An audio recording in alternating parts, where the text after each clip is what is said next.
والآن مباشرة المحاضرة الثاني سيلقي من حبيب حسن بن سالم السقاف من مدينة البangka Belitung. عليه فيتفضل مشكورا. Dan penceramah yang kedua akan disampaikan oleh Al-Habib Hasan Asgar dari Bangka Belitung. Kepada beliau dipersilakan. Assalamualaikum warahmatullahi wabarakatuh. Bismillahirrahmanirrahim. Alhamdulillahi rabbil alamin. Wa bihi nasta'inu ala umuri dunya waddin. Wa sallallahu wa sallama ala sayyidina Muhammadin wa ala alihi wa sahbihi wa sallam ajma'in. Subhanaka la ilma lana illa ma 'allamtana innaka antal alimul hakim. Wa tub 'alaina innaka antat tawwabur rahim. Rabbi shrah li sadri wa yassir li amri wahlul 'uqdatam min lisani yafqahu qawli. Allahumma inni astawdi'uka ma 'allamtani فردده إلي عند حاجتي إليه فلا تنسنيه يا رب العالمين. نويت التعلم والتعليم والنفع والانتفاع والتذكر والتذكير والإفادة والاستفادة والحث على التمسك بكتاب الله وبسنة رسول الله والدعاء إلى الهدى والدلالة على الخير ابتغاء مرضات الله وثوابه وقربه سبحانه وتعالى. وبعد. Alhamdulillah, segala puji bagi Allah Subhanahu wa ta'ala haitsu an'amana bi ni'amin katsira wa min ajalliha wa akbariha wa 'azamiha ni'matul iman wa ni'matul islam wa ni'matul taufiq haitsu nuhibbu Rasulullah sallallahu alaihi wasallam hubban jamma. Yang kami muliakan, yang kami hormati para sadatuna al-habaib, wabil khusus Al-Habib Aqil As-Sagaf wal Habib Ali bin Ali Al-Badri dan abah saya Al-Habib Salim bin Hasan As-Sagaf beserta para habaib lainnya yang tidak bisa kami sebut nama mereka satu persatu tanpa mengurangi rasa hormat dan ta'zim kami semua. Yang kami muliakan, yang kami hormati para penerus perjuangan dakwah Nabi kita Muhammad sallallahu alaihi wasallam, yaitu mereka para ulama, para asatidz yang dimana keberadaan mereka merupakan sebuah keberkahan bagi sebuah daerah. Allah Subhanahu wa ta'ala menjadikan kemakmuran dalam sebuah daerah dengan adanya ulama yang amili di daerah tersebut. Maka beruntung kita di Kabupaten Ketapang ini, alhamdulillah, banyak para ulama, banyak para ustadz, banyak para habaib yang mereka berdakwah mengajarkan ilmu agama agar kita semua mendapatkan bimbingan untuk menggapai ridha Allah Subhanahu wa ta'ala dan cinta dari Nabi kita Muhammad sallallahu alaihi wasallam. Khususan minhum Mudir al-Ma'had Al-Kiai Ahmad Sa'id, dan kemudian Al-Ustaz Al-Mu'azzam Ustaz Hadrami Al-Mahmudi, nafa'ana Allahu bi'ulumihima wa ja'alana minal muntafi'ina bi'ulumi warathatin Nabi Muhammad sallallahu alaihi wasallam. Amin. Dan juga para sepuh, para tokoh masyarakat yang tidak bisa kami sebutkan nama mereka satu persatu, namun tanpa mengurangi rasa hormat dan ta'zim kami kepada antum semua. Dan al-fakir yakin antum semua insyaallah tergolong daripada hamba-hamba yang dimuliakan oleh Allah Subhanahu wa ta'ala, disebut namanya dengan penuh kebanggaan di depan para malaikatnya. Sesuai dengan zahirul hadis, man dzakarani fi mala'in dzakartuhu fi mala'in khairin min mala'ih. Barang siapa yang menyebutku, mengingatku dalam keadaan bersama-sama, beramai-ramai, maka aku pun akan menyebut dan membanggakan namanya di depan kelompok makhluk yang lebih mulia dari mereka, yaitu para malaikat Allah Subhanahu wa taala. Di mana kita semua di majelis ini, walaupun Al-Faqir mungkin tidak bisa menyebutkan namanya satu persatu, namun itu bukanlah merupakan pengurangan rasa hormat atau pengurangan rasa ta'zim. Tidak butuh lisan Al-Faqir yang kotor ini nyebut nama antum semua sehingga derajat antum sudah terangkat di sisi Allah. Cukup Allah saja yang telah menyebutkan nama antum satu persatu dan derajat antum ditinggikan di sisi Allah Subhanahu wa taala. Karena kita semua yang hadir di sini pada hakikatnya adalah orang-orang yang berzikir kepada Allah Subhanahu wa taala.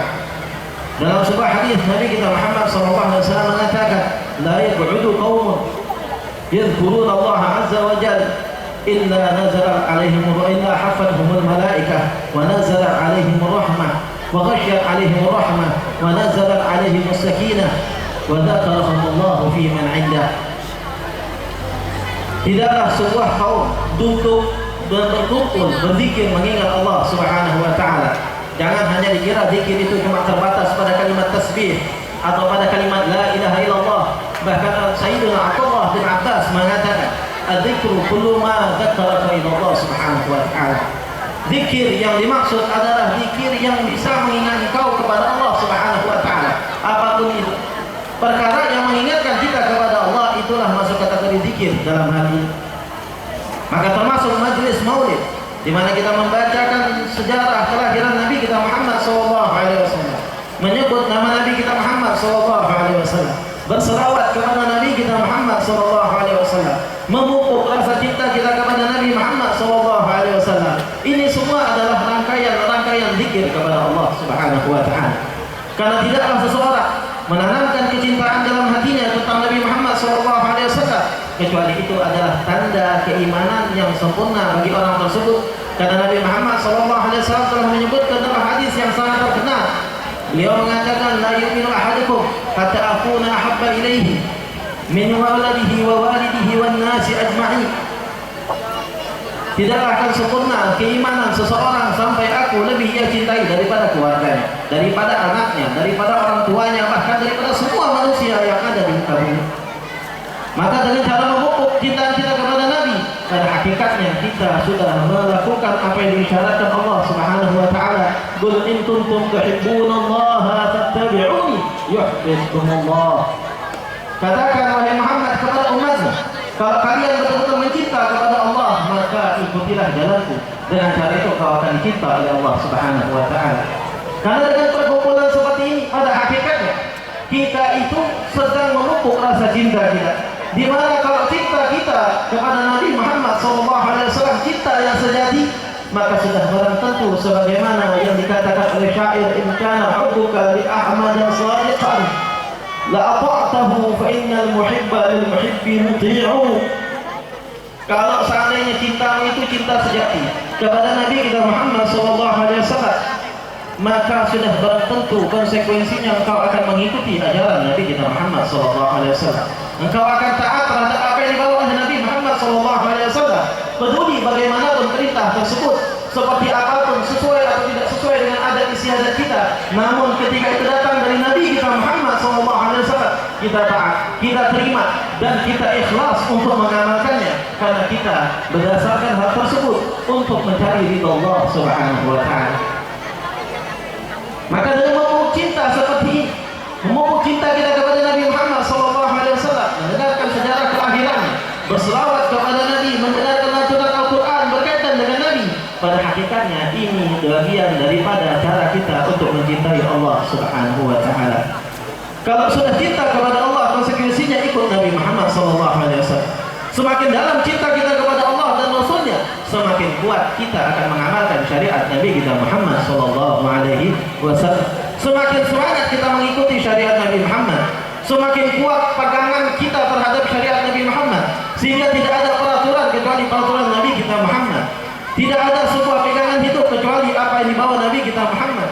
Dan tidak ada manusia yang kita idolakan seperti kita mengidolakan Nabi kita Muhammad SAW. Ini mana cinta kepada Nabi kita Muhammad SAW. Kemudian dalam hadis tersebut, balik pada hadis yang kita bahas pertama tadi, tidaklah suatu kaum berkumpul mengingat Allah Subhanahu wa taala sebagaimana yang sedang kita lakukan, kecuali akan mendapatkan beberapa keagungan, di antaranya haffathumul malaikah, mereka dikelilingi oleh para malaikat. Tapi jangan ditanya mana saat malaikat ada, dan kelihatan syuting pun di sini.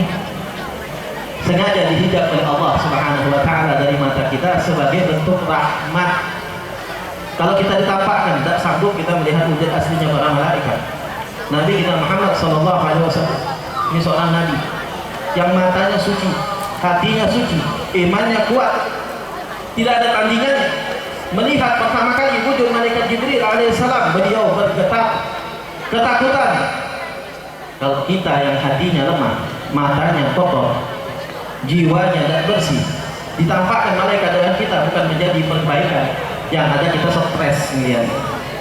Maka dari situ rahmat Allah tidak tampakkan para malaikat tersebut, namun yakinlah ada. Kenapa ada? Karena yang mengabarkannya shadiqul masduq, orang terpercaya yang bisa kita pegang perkataannya, yaitu Nabi kita Muhammad sallallahu alaihi wasallam. Dan keberadaan para malaikat ini membawa berkah, membawa rahmat. Maka sehingga dalam hadis tersebut dilanjutkan, dikatakan wa ghasyyan alaihim rahmah, dan kemudian meliputi pada mereka rahmat. Bagaimana tidak, di dalam majlis seperti ini banyak sebab-sebab turunnya rahmat. Di antaranya disebut nama Sayyidus Shalihin, Nabi kita Muhammad sallallahu alaihi wasallam. Hal ini sering kita sampaikan. Imam Sufyan bin Uyainah mengatakan, inda dzikri shalihin tatanazzalu rahmat. Ketika disebut nama orang saleh, namanya rahmat Allah turun. Ya. Dan sebagian ulama menambahkan, bagaimana dzikri sayyidus shalihin, bagaimana kiranya kalau itu disebut nama paling afdalnya para shalihin, nama rajanya para shalihin, nama paling mulianya para shalihin, nama seseorang yang mengatakan ana sayyidu waladi adam wala fakhr, aku adalah tuan manusia yang menjadi pemimpin untuk seluruh manusia, dan itu bukan hal yang aku banggakan. Maka sudah barang tentu rahmat Allah bercucuran. Di antara tanda datangnya rahmat Allah adalah sebuah ketenangan hati, sebagaimana dilanjutkan oleh dalam hadis, wa nazalat alaihimus sakinah, turun yang namanya sebuah as-sakinah. Sakinah bukan perempuan nama Sakinah di sini, jangan GR. Nama yang dimaksud adalah sakinah halawatul iman, sebagaimana tafsir oleh sebagian ulama dalam menyarahi hadis tersebut. Rasa lezatnya keimanan, rasa nikmatnya kita dijadikan orang beriman. Sebagai bukti, ketika kita menghadiri majelis seperti ini, ada sebuah perasaan tenang, perasaan nikmat yang tidak kita dapatkan di dalam majelis malam. Ini adalah bukti adanya ketenangan hati, halawatul iman, yang diturunkan Allah Subhanahu wa taala di majelis-majelis zikir seperti ini. Kita lihat banyak acara-acara dilakukan orang kaya atau para pejabat. Banyak yang namanya acara lebih mewah dari ini, tempat lebih memadai, fasilitas full AC dengan makanan yang enak-enak, kemudian dengan prasarana yang luar biasa, dengan penampilan yang luar biasa, dengan panggung yang luar biasa mewah. Namun pertanyaannya, bandingkan dengan majelis maulid, apakah dapat ketenangan seperti ini? Jawabannya, setiap dari kita dalam hatinya pasti mengatakan tidak akan sama. Karena ketenangan ini berasal dari Allah Subhanahu wa taala. Ketenangan ini berkat daripada perkumpulan kita. Maka dari situ, ketika kita hadir dalam majelis seperti ini, dapat suasana tenang dalam hati kita, suasana damai. Masalah kita yang terkadang ingat di rumah penuh, penat dan sebagainya, hadir majelis kayak gini seakan-akan sebentar hilang masalah itu. Inilah rahmat, inilah as-sakinah yang dimaksud dalam hadis tersebut. Kemudian yang terakhir, ini sesuai dengan apa yang kita bicarakan di awal, wa dzakarahumullahu fi man 'indah, dan disebut oleh Allah Subhanahu wa taala sebagai orang yang berada di, sebagai orang yang dibanggakan oleh Allah Subhanahu wa taala di depan para malaikatnya. Nah, jadi walaupun Al-Faqih tidak bisa menyebutkan nama satu persatu, tidak usah khawatir, masuk dalam hadis. Masuk dalam hadis ini. Tidak perlu sebutkan namanya fulan. Kalau ada yang nyebut derajat belum tentu naik, ya, nama belum tentu terkenal, ya. Kemudian yang namanya status belum tentu meningkat, popularitas belum tentu bertambah. Namun kalau Allah yang nyebut, sudah tentu derajat kita naik dan kita mendapatkan kecintaan dari Allah Subhanahu wa taala dan Rasul. Ma'asyiral hadirin rahimakumullah. Ketika kita menghadiri majlis Maulid Nabi Muhammad SAW ini, sebagaimana kita kaji, dan ini merupakan cara memupuk cinta kita kepada Nabi Muhammad SAW. Dan kalau memang cinta sejati dalam hati kita, maka sudah barang tentu kita taat kepada Nabi kita Muhammad SAW. Yang namanya taat sudah barang tentu akan menimbulkan kesenangan dan kegemaran terhadap sunnah Nabi Muhammad SAW. Dan alhamdulillah, momen ini momen luar biasa, double. Momen yang luar biasa ini double status. Status pertama Maulid Nabi, ini luar biasa. Status kedua adalah mimba ta'zimul ilm, mengagungkan ilmu agama. Dari mana? Karena munasabah ini sebagaimana saya dikabarkan oleh Kiai Haji Ustadz Ahmad Said tadi, beliau mengatakan ini juga sekaligus haflatut takharruj. Yang haflatut takharruj ini bahasanya bahasa Arab, tapi artinya adalah perayaan atau festival dalam rangka merayakan kelulusan daripada santri-santri beliau yang insya Allah semuanya akan bermanfaat bagi masyarakat. Amin. Ta'zimul ilm merupakan salah satu sunnah nabawiyah sallallahu alaihi wasallam yang sudah mahjurah di hadzal zaman. Mengagungkan santri, mengagungkan orang alim, mengagungkan ilmu agama, ini sunnah yang sudah hampir punah di zaman sekarang. Zaman sekarang yang dipandang orang bukan orang yang lulus pondok, bukan orang pintar baca Quran, bukan orang pintar baca kitab, yang dilihat berapa penghasilan kau bulan. Itu yang dianggap seakan-akan prioritas hidup, dianggap orang berhasil. Santri lulus dari pondok, hafal Quran, hafal banyak hadis, pintar baca kitab, pintar bahasa Arab. Saya dengar, kau belajar apa di pondok? Oh biasa, mah dia pondok. Ini menunjukkan apa? Bukti sunnah nabawiyah, yaitu talabul ilm termasuk perkara mahjurah di zaman sekarang. Perkara yang sudah terhalang, terhijab, hampir punah di zaman sekarang. Langka. Padahal ini adalah sunnah Nabi Muhammad SAW yang luar biasa. Sunnah yang dimana dikatakan oleh para ulama adalah penyelamat daripada fitnah akhir zaman yang terjadi sekarang. Karena dalam sebuah riwayat dikatakan, walaupun riwayat ini bermasalah, namun maknanya sahih, yang dimana dikatakan bahwasanya namanya fitnah akhir zaman itu akan membuat semua orang dalam keadaan kebingungan. Yang namanya fitnah saking kentalnya, kaqit'atin lailatin mudlimah, sebagaimana dalam kitab Sahih Muslim, seperti potongan gelapnya malam. Orang masuk di situ tidak tahu depan, tidak tahu mana belakang. Artinya orang akan dalam kebingungan dan bingung membedakan mana yang benar, mana yang salah. Dalam sebuah hadis dikatakan, la yaslamu minha illa man kana indahu minal ilm. Tidak akan selamat daripada gelapnya fitnah tersebut kecuali orang yang punya bekal ilmu agama yang cukup. Mereka yang tetap stabil, tetap terkontrol keimanannya, tetap tenang jiwanya, walaupun dengan fitnah yang sudah menghujani kita di akhir zaman sekarang. Tapi sayangnya inilah sunnah mahjurah. Sunnah ini menjadi sangat langka sekarang, kurang digemari. Sunnah ini menjadi sebuah perbuatan yang tidak dianggap sebagai sesuatu yang istimewa lagi. Ini adalah sebuah kritis yang terjadi di akhir zaman. Karena di akhir zaman akan tersebar namanya kebodohan, sebagaimana diberitakan oleh Nabi Muhammad SAW. Sehingga ketika tersebar kebodohan, sayangnya para ulama mereka dicabut satu persatu namun tidak ada penggantinya. Dalam sebuah hadis dikatakan, Inna Allah la yantazi'ul ilma intiza'an yantazi'uhu minan nas, walakin Allah yantazi'ul ilma biqabdil ulama.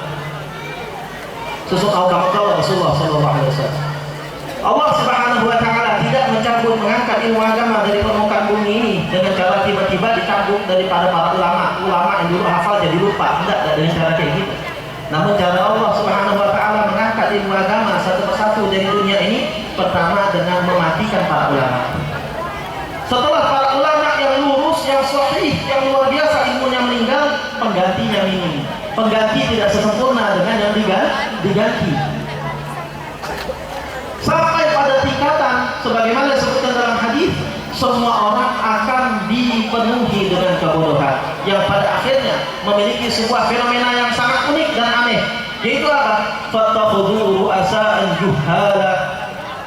Maka ketika mereka sudah minim orang alim, sudah minim para ulama, sudah minim pewaris Nabi, mereka akan mencari dan menuakan dan mengulamakan orang-orang bodoh, orang-orang tidak punya ilmu agama, orang-orang miskin ilmu agama. Ditanya Al-Quran, tidak ngerti tentang Quran. Tanya hadis, tidak ngerti tentang hadis. Tanya fikih, apalagi buta 9. Nah, makanya dituakan diangkat. Fattakhadhu ru'asa'an juhal. Yang namanya orang sudah dituakan, biasanya kalau ditanya permasalahan malu dan jawab. Maka terjadi lagi fenomena lebih unik, lebih enak, lebih aneh lagi. Apa itu? Fa'aftau bighairi ilmin. Ketika ditanya berfatwa tanpa dasar ilmu agama, sekenal hati dia aja, sekenal pikiran dia aja, keluar pokoknya menurut saya, menurut hemat saya, pendapat saya, fatwa macam-macam. Padahal bertentangan dengan apa yang di Al-Quran, bertentangan dengan apa yang di hadis, bertentangan dengan apa yang sudah menjadi ijma' para ulama. Na'udzubillah, summa na'udzubillah. Maka akibatnya apa? Akibatnya yang sangat fatal. Fadallu wa adallu. Mereka yang beri fatwa sesat karena mengikuti hawa nafsunya, hanya mengikuti hawanya, asal pikir saja, menuhankan pikirannya, tidak merujuk kepada Al-Quran dan hadis. Dan kemudian yang dengar ikut fatwa juga ikut sesat. Habis semuanya sedalam kesesatan. Dan inilah yang terjadi fenomena di akhir zaman sekarang. Maka adanya para santri yang lulus sekarang, adanya para ulama yang masih kokoh memperjuangkan pondok pesantren, ini salah satu bentuk rahmat Allah kepada kita. Jaga, syukuri mereka, berterima kasih banyak kepada mereka. Mereka sebab turunnya rahmat. Kalau mereka tidak ada lagi, siap-siap kita akan berada di ambang kehancuran. Mungkin harta kita meningkat, mungkin ekonomi kita naik, namun akhlak kita pasti akan minim, keberkahan kita akan minim. Namanya maksiat dan akhlak yang tidak baik merajalela. Jangan harap ketika itu orang tua akan dituakan, dan jangan harap anak kecil bakal disayang, karena tidak ada yang membimbing tentang kasih sayang dan cara menghormati orang tua, karena para ulama sudah tidak ada. Maka di sini pentingnya peranan para ulama. Kita alhamdulillah sekarang sedang mengadakan hafladut takhaduj. Ini luar biasa. Keberadaan mereka ini sebuah nikmat dari Allah Subhanahu wa taala. Di tengah hingar-bingarnya dunia, di mana Allah Subhanahu wa taala mulai mencabut satu persatu ilmu, ternyata alhamdulillah Allah sisakan sekelompok ustaz, sekelompok santri akan bermanfaat nanti di masyarakat, insyaallah. Mereka lah yang dikatakan sebagai misbahul bulan, lampu lentera penerang ketika kegelapan, karena mereka akan membawa kita mengenal Allah dan Rasulnya. Dan ilmu agama yang dibawa oleh mereka merupakan warisan dari Nabi Muhammad SAW yang begitu luar biasa. Ilmu agama yang dibawa oleh para santri yang keluar ini, yang dibawa oleh para ustaz ini adalah warisan Nabi Muhammad SAW. Dalam sebuah hadis yang sangat terkenal, Nabi Muhammad SAW mengatakan, Innal anbiya'a lam yuwarithu dinaran wala dirhama walakinnahum warathu al-ilm. Sesungguhnya para ulama tidak mewariskan yang namanya harta berupa dinar atau dirham, berupa emas atau perak, tidak ada. Karena para nabi ketika mati, harta mereka menjadi wakaf bagi umat muslimin, dipakai untuk kemaslahatan muslimin, tidak ada warisan untuk anak keturunannya. Itu takdirnya para anbiya dan hukum yang berlaku pada mereka.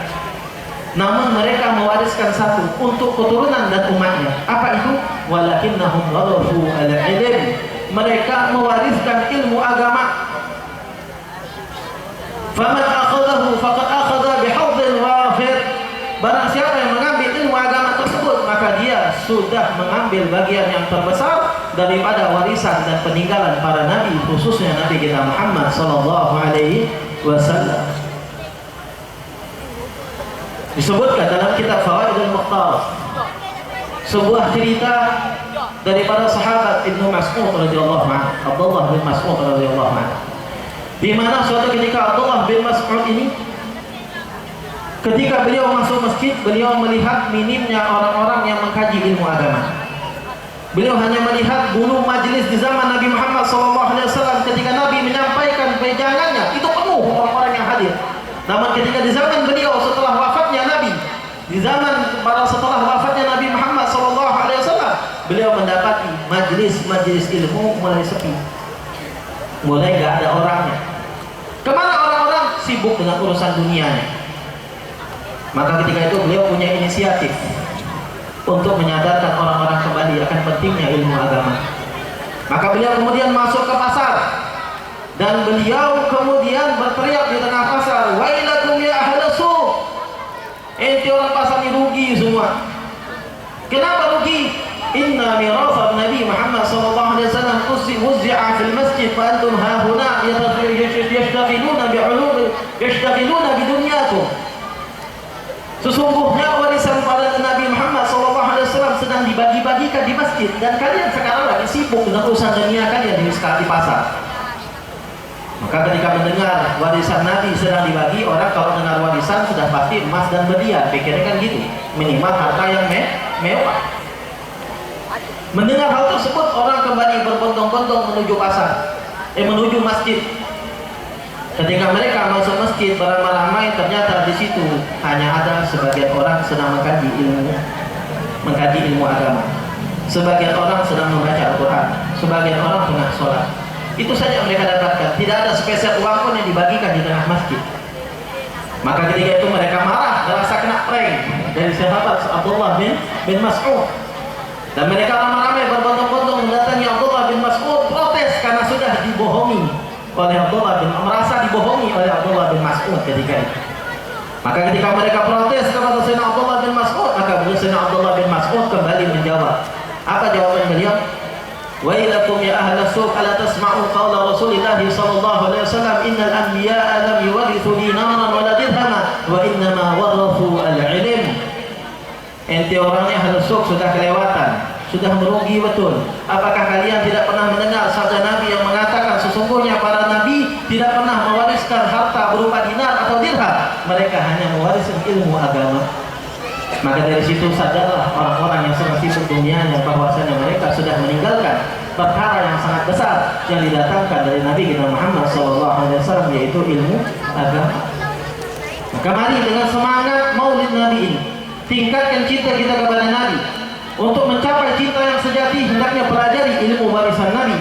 Karena kalau memang kita cinta pada Nabi, sudah barang tentu sangat menginginkan warisannya. Kalau kita menginginkan warisan Nabi adalah ilmu agama yang dibawa para ustaz pada saat ini. Ambil ilmu dari mereka, hadiri majlis mereka, tanyakan perkara agama terhadap mereka, dan jadikan mereka sebuah uswah bagi kita, sebagai tauladan bagi kita.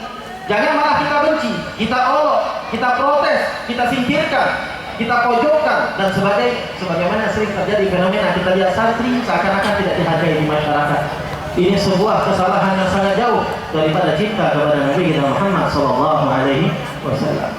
Mungkin ini saja yang Pak bisa sampaikan. Mudah-mudahan bisa bermanfaat buat antum semua, dan insya Allah lebih banyak dan lebih lengkapnya lagi akan dijelaskan oleh Ustaz Hadrami Al-Mahmudi. Beliau insya Allah lebih alim dari Al-Fakir dan akan menyampaikan lebih lengkap daripada Al-Fakir sampaikan. Dan ada pun kata-kata yang salah atau menyinggung Al-Fakir, mohon maaf sebesar-besarnya, karena tidak ada kesalahan kecuali dari kecerobohan dan keteledoran Al-Fakir. Dan segala yang benar dari Al-Fakir mudah-mudahan manfaat, dan yakinlah itu datangnya dari Allah Subhanahu wa taala. Wa hakadha minni wa billahi taufiq wal hidayah wa ridha wal inayah. Wassalamu alaikum warahmatullahi wabarakatuh.